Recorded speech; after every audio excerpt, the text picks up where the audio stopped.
पिछले वीडियो में हम लोगों ने first order linear differential equation को डिस्कस कर लिया था।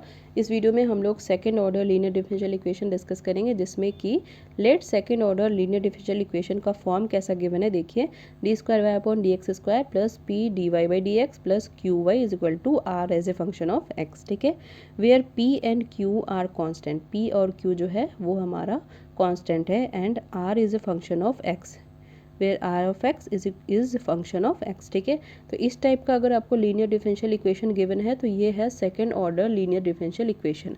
अब इसका सॉल्यूशन हम कैसे कैसे फाइंड करते हैं, चलिए वो अब देखेंगे। सबसे पहले यहाँ पे है केस नंबर 1। केस 1 में क्या होगा, जब आपका आर जो है वो ज़ीरो होगा, जैसे कि ये जो क्वांटिटी है ये आपका ज़ीरो है, तो यहाँ पे आपको ज़ीरो मिल रहा है, तब हम इसका सॉल्यूशन कैसे फाइंड करेंगे ये देखिए।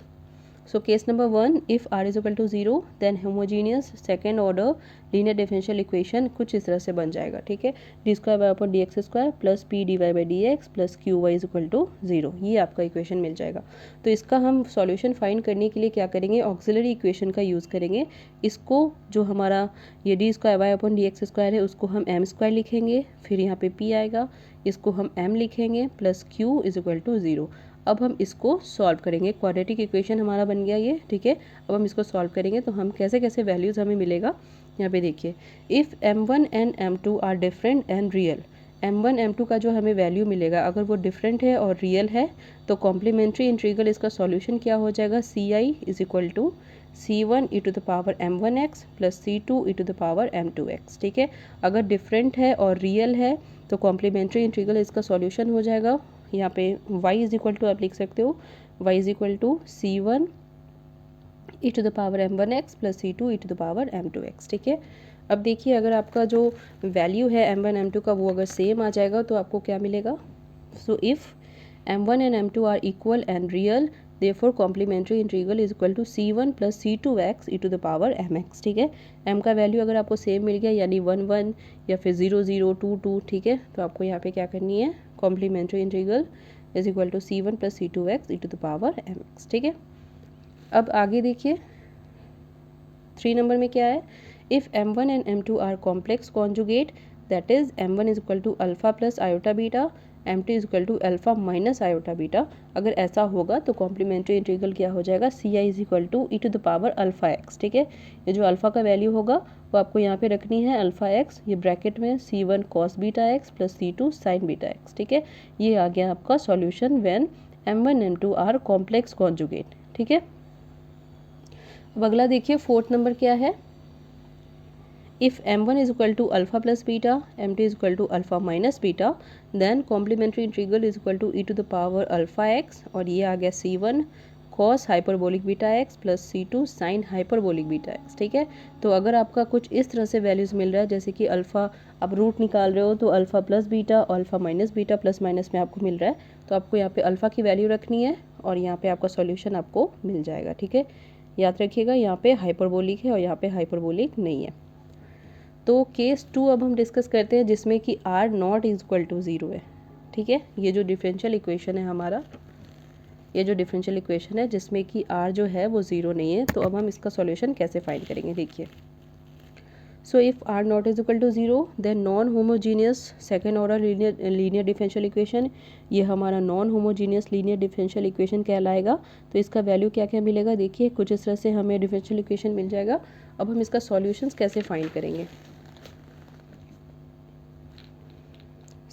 where r is a function of x, so its solution is y is equal to complementary integral plus particular integral। ठीक है, ये दोनों ही वैल्यूज़ हमें सॉल्यूशन देगा यहाँ पे इस डिफरेंशियल इक्वेशन का। तो अब देखिए पार्टिकुलर इंटीग्रल निकालना हम सीखेंगे, तो हमने कॉम्प्लीमेंट्री इंटीग्रल निकालना सीख लिया है। सबसे पहले हम 0 करेंगे, ठीक है, r को 0 करेंगे, फिर कॉम्प्लीमेंट्री इंटीग्रल निकालेंगे। अब हम सीखेंगे कि पार्टिकुलर इंटीग्रल कैसे निकालते हैं।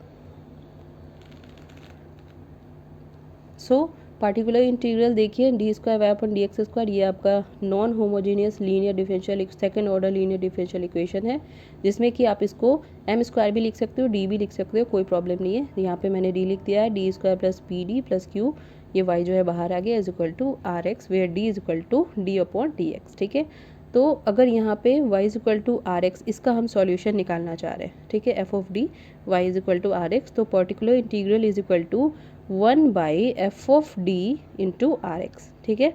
तो जो d का वैल्यू होगा, जैसे कि ये जो वैल्यू हमें यहाँ पे मिलेगा, वो वैल्यूज़ को हम यहाँ पे पुट करेंगे एज ए फंक्शन, ठीक है। और जो आर एक्स का वैल्यू होगा वो यहाँ पे रखेंगे। अब देखिए आर एक्स का वैल्यू हमें क्या क्या मिलेगा, कब कब मिलेगा, तो हम उसका वैल्यूज़ को कैसे कैसे पुट करते जाएंगे। देखिए 1 नंबर में अगर आर एक्स का value e to the power a x है, ठीक है, if R x is equal to e to the power a x, तो अब क्या करेंगे, particular integral is equal to 1/f of D e to the power a x लिखेंगे। तो इसका वैल्यू क्या आ जाएगा, so particular integral is equal to 1/f of a, ये ए जो वैल्यू है एक्सपोनेंशियल में जो ए वैल्यू होगा वो आप डी के जगह पे पुट करोगे, ठीक है। So F of a e to the power a x, तो ये जो वैल्यू आपको निकल के आएगा उसको हम बोलेंगे पार्टिकुलर इंटीग्रल, यानी कि आपका सॉल्यूशन मिल जाएगा डिफरेंशियल इक्वेशन का, ठीक है। तो टोटल डिफरेंशियल इक्वेशन का सॉल्यूशन क्या होगा, y is equal to complementary integral plus particular integral. तो कॉम्प्लीमेंट्री इंटीग्रल के साथ आपको ये वाली क्वांटिटी ऐड कर देनी है। तो अगर देखिए यहाँ पे कंडीशन है where f of a is not is equal to 0, तो जब आप ये वैल्यू पुट करोगे तो अगर आपको इसका वैल्यू 0 मिल रहा है तो आपको फिर क्या करनी है, if f of a is equal to 0 then, अगर ये 0 नहीं मिल रहा है तो ठीक है आपको यहीं तक करनी है। अगर 0 आ रहा है इसका वैल्यू पुट करने के बाद तो आपको क्या करना है, इसका फर्स्ट डेरिवेटिव लेना है, ठीक है। So particular integral is equal to x आ जाएगा यहाँ पे 1/f prime, this is D e to the power a x, ठीक है। उसी तरह करते जानिए, जैसे आपको एफ प्राइम डी का वैल्यू भी 0 आ गया तो फिर आपको सेकंड डेरिवेटिव लेनी है, फिर अगर 0 आ गया तो फिर थर्ड डेरिवेटिव लेनी है। इस तरह से आपको कंटिन्यू करनी है जब तक आपका वैल्यू 0 नहीं आ जाता, ओके। तो नेक्स्ट क्या है हमारा, if are is equal to cos a x या फिर साइन ए एक्स, ठीक है। इन दोनों में से कोई भी आर एक्स का वैल्यू होगा तो आप कैसे पुट करिएगा, देखिए then particular integral is equal to 1/f of d square, ठीक है। डी स्क्वायर के जगह पे आपको माइनस ए स्क्वायर का वैल्यू पुट करना है, ठीक है। साइन एक्स है या फिर कॉस एक्स है, दोनों में ही आपको माइनस ए स्क्वायर का वैल्यू वहाँ पे पुट करना है, यानी कि साइन के साथ जो भी आपको फंक्शन कोई भी कांस्टेंट जो गिवन होगा वो आपको यहाँ पे मल्टीप्लाई करनी है। Where f of minus a square is not equal to 0, ठीक है, 0 नहीं होनी चाहिए। अगर 0 है तो फिर आपको वही करना है, फर्स्ट डेरिवेटिव लेना है। अगर 0 आ रहा है तो ठीक है, ये देखिए if f of minus a square equal to 0 then particular integral equal to x into 1/f prime d square sine a x, ठीक है। फिर यहाँ पे भी हमने लिख दिया है कि इसका भी वैल्यू 0 नहीं होनी चाहिए। अगर फिर 0 हो रहा है तो आपको एक बार और डेरिवेटिव करनी पड़ेगी, ओके। सो अगला देखिए, अगला जो हमारा फॉर्मूला है, if are is equal to x to the power m that is algebraic function, तो particular integral is equal to 1/f of D, जो हमारा फंक्शन होगा वो लिखेंगे x to the power m, ठीक है।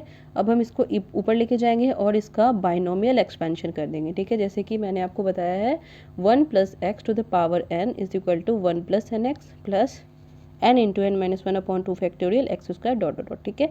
इतना दूर तक आपको करनी है एक्सपेंशन, तो आपको वैल्यूज़ मिल जाएगा। और बाइनोमियल एक्सपेंशन जो है वो मैं आगे कराऊंगी आपको कॉम्प्लेक्स एनालिसिस में, तो उसमें आपको और अच्छे से इसका समझ में आ जाएगा। सो 6 नंबर क्या है, देखिए if are is equal to e to the power a x phi of x, ठीक है। इस तरह से कोई आपका एक्सपोनेंशियल फंक्शन गिवन है और आपका उसके फाई ऑफ एक्स से मल्टीप्लाइड है, तो particular integral is equal to 1/f of D e to the power a x phi of x is equal to, यहाँ पे आपको क्या करनी है 1/f of d plus a, d के साथ आपको ए का जो वैल्यू है उसको ऐड कर देनी है और फाई ऑफ एक्स यहीं पे रहेगा, ठीक है। तो इस तरह से आपको सॉल्यूशंस निकालिए। देखिए और भी जो सॉल्यूशंस हैं यहाँ पे मैं आपको बता देती हूँ। सो 7 नंबर में क्या है, देखिए if are is equal to x sine a x, ठीक है। आर का वैल्यू जो है वो एक्स साइन ए एक्स है, तो क्या होगा, particular integral is equal to 1/f of a x sine a x, यहाँ पे हम वैल्यू लिखेंगे, और particular integral is equal to 1/f of D imaginary part of x into e to the power iota x, ठीक। ऐसा हम क्यों लिख रहे हैं, देखिए e to the power iota theta क्या होता है, cos theta plus iota sine theta, ठीक है। यहाँ पे ए एक्स है तो यहाँ पे होगा cos a x plus iota sign a x, ये जो है हमारा रियल पार्ट होता है और ये हमारा इमेजिनरी पार्ट होता है। तो यहाँ पे साइन है तो इसके जगह पे हम इसको लिख सकते हैं imaginary into x, imaginary part of x into e to the power iota a x, ठीक है।